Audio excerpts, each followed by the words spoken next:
le fait que les sionistes religieux puissent voter de l'extrême droite au centre et parfois à gauche montre aussi qu'on peut avoir une kippa tricotée, on peut être sioniste religieux et avoir les mêmes sources idéologiques sans pour autant être affilié à une formation politique.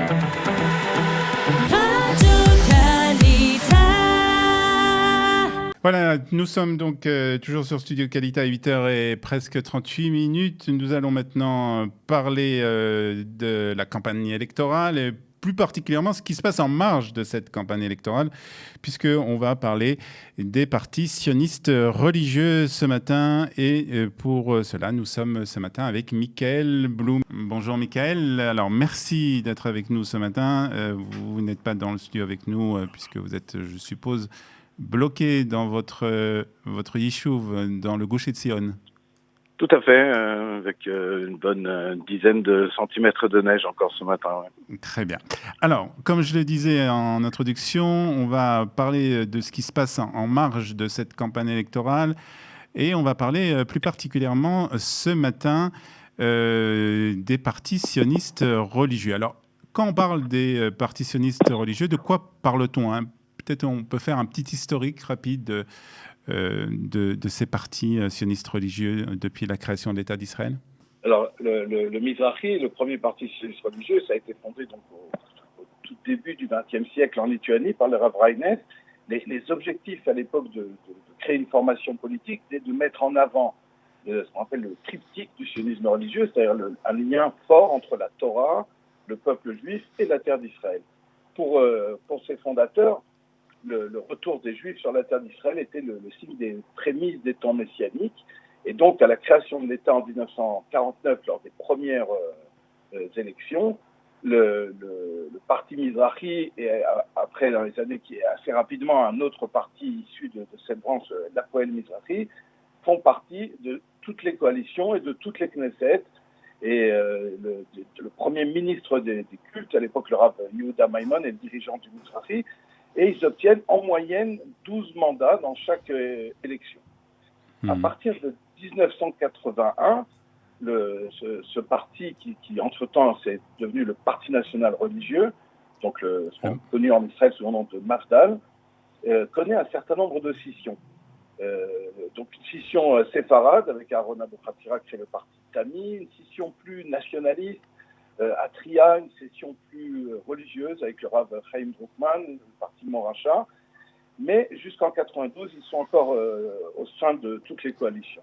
En 1992, dans le gouvernement Rabin, c'est la première fois depuis 1948 que le parti sioniste religieux, le parti le Mafdal, se retrouve dans l'opposition et se place plus à droite sur la carte politique. Dans les années 2000, ce parti se présente avec le Ichud Laoumi, avec Avigdor Lieberman, avec d'autres députés plus à droite. Et en 2008, c'est la chute du parti qui en fait se retrouve uniquement avec 3 sièges à la Knesset.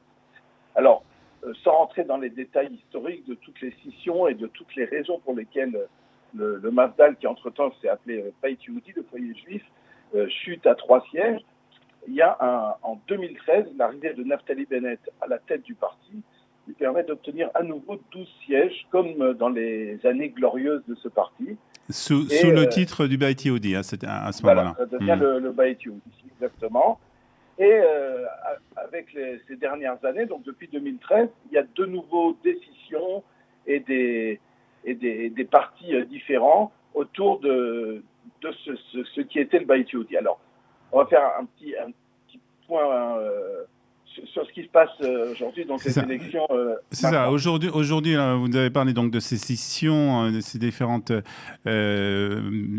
batailles qui ont eu lieu au sein de ce parti, à l'intérieur de ce parti. Alors aujourd'hui, d'abord, que reste-t-il de ce Mafdal ou de ce Beit Yehudi? Et quels sont les autres partis qu'on peut qualifier de partis sionistes religieux qui sont en liste pour ces élections du 23 mars? Alors, le Beit Yehudi lui-même a été, ne se présente pas en fait à ces élections. Il est dirigé depuis quelques semaines donc, par une femme, Hagit Moshe, ancienne adjointe au maire, actuellement adjointe au maire de Jérusalem. C'est la première fois que ce parti a une femme à sa tête? C'est la première fois qu'il a une femme à sa tête. Il y a eu des femmes déjà élues dans le parti, d'ailleurs depuis la création de l'État, mais c'est la première fois qu'une femme prend la tête du parti. Alors, elle a tenté de s'unir avec d'autres partis. Aujourd'hui, il y a un accord avec Yamina. Rappelons que Yamina est le parti dirigé par Naftali Bennett, donc qui a quitté Ethiopie. Et donc, ils n'ont pas de représentants sur la liste, mais il y a un accord que si Naftali Bennett forme un gouvernement ou rentre dans un gouvernement, Khadit Moshe obtiendra un portefeuille ministériel. D'accord. En dehors de Yamina, qui regroupe des religieux et des non-religieux, le parti qui aujourd'hui s'appelle la Tzionut Datit, c'est-à-dire le sionisme religieux, est dirigé par Bezalel Smotrich. Alors, il s'est uni, lui, pour ces élections avec deux autres formations issues du sionisme religieux, Otzma Yehudit de Itamar Ben-Gvir, qui est un parti plus radical, et la petite formation Noam, fondée par le Rav Tao, qui lui prône les valeurs classiques de la famille juive et qui avait manifesté à plusieurs reprises contre les mouvements LGBT. C'est-à-dire que ce sont des partis qui sont, on va dire, plus à droite sur l'échiquier politique israélien. Voilà. Que ce soit Yamina ou la Tzionut Datit et ses alliés, c'est des partis qui sont à la droite du Likoud. Et comme je l'ai dit au début, rappelons que le Mafdal historique a toujours été dans toutes les coalitions jusqu'en 1992, c'est-à-dire les coalitions de droite comme de gauche. Et, l'intérêt pour les représentants à l'époque du Parti national religieux était de défendre les objectifs du sionisme religieux, d'assurer des budgets pour les yeshivot, pour le Shirut Leumi, et moins de rentrer sur la scène politique, sur le débat entre droite et gauche. Alors, avant de parler de l'électorat donc de ces partis, est-ce que vous considérez qu'aujourd'hui encore que Yamina est un parti sioniste religieux? On peut le considérer comme un parti sioniste religieux? Alors, chaque parti se définit comme il veut. Naftali Bennett, ces dernières années, a tenté de s'éloigner de cette image de sionisme religieux uniquement, justement en créant Yamina, avec des gens qui sont pas issus du sionisme religieux, avec des gens qui ne portent pas nécessairement la kippa, avec comme numéro 2, on sait Ayelet Shaked, qui elle-même n'est pas pratiquante, mais néanmoins, on sait qu'une grande partie du sionisme, des électeurs du sionisme religieux votent pour Yamina, pour Naftali Bennett, qui assure lui aussi vouloir défendre les intérêts de ce public. Alors justement, on parle un peu de ces électeurs, de cet électorat. De quoi parle-t-on exactement? De combien d'électeurs potentiels parle-t-on? Alors apparemment, environ 10% de la population israélienne se déclare religieux et pas Haredim, donc ne vote pas a priori pour les partis ultra-orthodoxes, ce qui signifie qu'il y a un potentiel d'environ 12 sièges. Mais rappelons que beaucoup de non-religieux votent pour Yamina et beaucoup de sionistes religieux votent pour d'autres partis. Maintenant, en Judée-Samarie, donc, où la question politique se pose, le sioniste religieux représente environ 40% de la population. Mais ils sont aussi présents dans tout le pays, du nord au sud. On sait qu'il y a des grandes communautés sionistes religieuses, ce qu'on appelle les kippot srugot, les kippot tricotés, qui vivent dans le centre du pays, Petar Tikva, Givat Shmuel, qui sont connus justement pour ces communautés srugot. Alors, est-ce que justement, on sait plus ou moins aujourd'hui, par rapport au sondage, bien entendu, qu'est-ce que cela représente comme siège à la Knesset? Alors, évidemment, les sondages évoluent. On sait qu'aujourd'hui, Naftali Bennett, qui pourrait être un faiseur de roi pour les prochaines élections, tourne environ autour de 10-12 sièges. Il y a quelques semaines, avant l'arrivée de Gidon Sa'ar en politique, Naftali Bennett s'annonçait comme le deuxième ou peut-être le troisième plus grand parti. Il est en baisse dans les sondages, puisqu'il a un candidat concurrent qui, idéologiquement, le parti de Gidon Sa'ar est très proche de Yamina. Mais on sait aussi, et Bezalel Smotrich, de son côté, pourrait avoir 4-5 sièges, et lui aussi joue un rôle important, notamment pour Netanyahou, qui a besoin des voix des sionistes religieux pour former une coalition. Et comme Netanyahou le répète beaucoup ces derniers jours, il dit qu'il faut former un gouvernement uniquement à droite. Pour ça, il a nécessairement besoin des voix et de Naftali Bennett et de Bezalel Smotrich. Donc on parle à peu près de 14-15 sièges à la Knesset.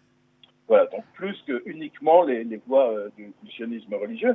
Mais rappelons-le, je le disais il y a quelques instants, le nombre de sionistes religieux qui votent pour d'autres partis, pas seulement parce qu'ils ont une idéologie différente, mais aussi parce que, quelque part, ils ont leurs propres représentants dans d'autres partis. Le Likoud a toujours eu des membres du sionisme religieux parmi ses élus. Actuellement, on sait le ministre de la Santé, Yuli Edelstein, qui est un des ténors du Likoud et membre du sioniste religieux, et d'autres députés aussi, mais également à Yesh Atid, avec l'ancien général Elazar Stern, qui a récemment dit que lui aussi représente le sionisme religieux, et pas moins que les candidats de la Tzionut Datit de Bezalel Smotrich. Sur la liste de Bleu-Blanc, le numéro 3, l'actuel ministre de la Culture, Hili Tropper, éducateur et dont le père est membre d'ailleurs du Bayit Yehudi. Chez Gidon Sa'ar aussi, Zeev Elkin, ancien du Likoud, ancien habitant du Gush Etzion. Et dans le temps, Est-ce qu'on trouve aussi des sionistes religieux du côté des partis de gauche, partis travaillistes? J'allais le dire justement, merci Olivier. Alors, il n'y a pas de candidat portant la kippa tricotée sur la liste travailliste, alors qu'il y en a toujours eu, pendant des dizaines d'années, c'était courant que des sionistes religieux soient candidats sur la liste du Parti travailliste. Ça n'existe plus, apparemment parce que le Parti travailliste a pris des positions trop à gauche, peut-être trop laïques, qui ont éloigné ce public. Mais il y a encore beaucoup de voix de gauche. Rappelons que le parti MEMA, qui aujourd'hui ne se présente plus, parti sioniste religieux de gauche, a été associé au Parti travailliste pendant de nombreuses années, depuis les années 90, avec le Rav Amital du Gush Etzion, puis avec le Rav Melchior, et qui a encore donc un potentiel de voix, mais de plus en plus faible ces dernières années. Pour terminer, Michael, est-ce que le fait que justement on voit qu'il y ait de plus en plus de sionistes religieux, de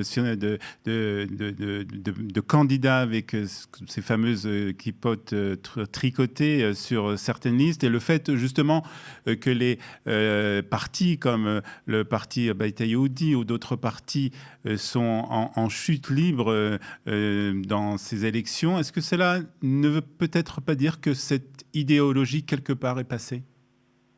Alors, d'un côté, on pourrait dire justement cette idéologie justement est devenue suffisamment centrale pour ne plus avoir besoin de se limiter à une petite formation qui défend uniquement les intérêts de ce secteur de la population. J'ai l'impression justement que l'idéologie sioniste religieuse, et c'est aussi celle de ses fondateurs, c'est-à-dire de pouvoir entrer dans les esprits de l'ensemble de la classe politique, c'est-à-dire, on l'a dit, le triptyque d'unir la Torah, les valeurs juives selon le sionisme religieux, unir le maximum de monde autour de ces idées, pas nécessairement autour d'une liste. D'un autre côté, le fait que les sionistes religieux puissent voter de l'extrême droite au centre et parfois à gauche montre aussi qu'on peut avoir une kippa tricotée, on peut être sioniste religieux et avoir les mêmes sources idéologiques sans pour autant être affilié à une formation politique. C'est-à-dire qu'il existe aussi dans ce secteur de la population, une diversité comme il existe une diversité dans le reste de la population israélienne. On a l'impression parfois que les scissions évidemment, vues de l'extérieur, paraissent quelque chose de négatif.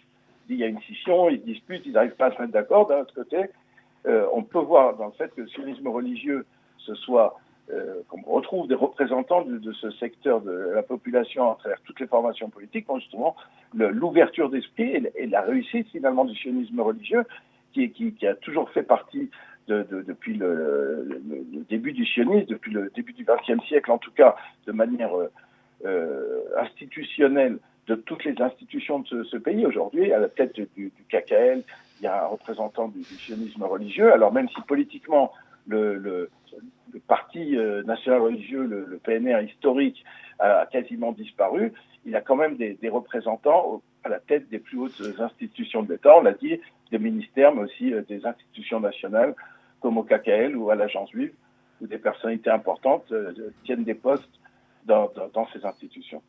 Michael Blum sur les partis sionistes religieux. Merci de cette intervention, Michael. Bonne journée à vous. Merci Olivier, bonne journée.